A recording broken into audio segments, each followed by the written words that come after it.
So behind me are some of the most historic and important textiles in the royal collection, and these are two of the most significant pieces worn by the sovereign during the investiture, with which the sovereign is invested.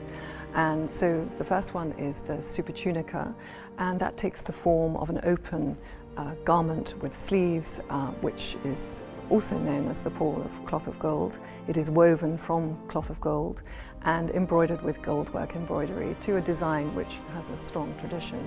And in terms of its history, it's based on ecclesiastical garments, and so it has a symbolic meaning from ancient tradition of the organization of coronations.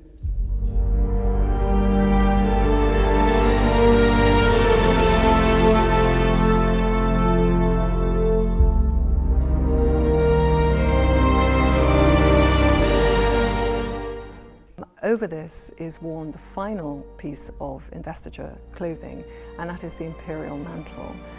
This one was made for King George IV in 1821 and was worn at the coronations of King George V, King George VI and Queen Elizabeth II, and will be reworn again on the day of the coronation.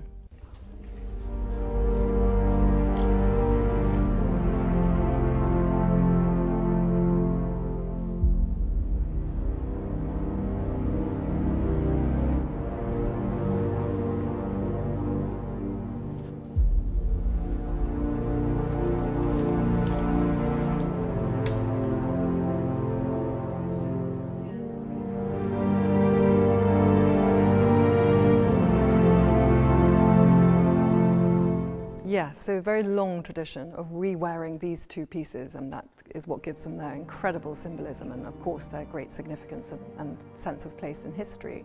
But His Majesty the King has decided to reuse pieces from the coronation of his grandfather, King George VI, in 1937.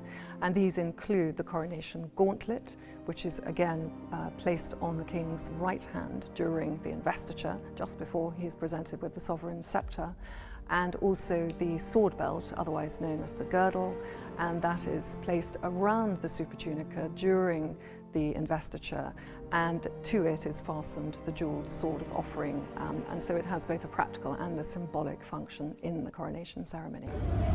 Sudah tahu informasi terbaru belum? Kalau belum, langsung cek YouTube Liputan SCTV. Jangan lupa subscribe, komen, like, dan juga share.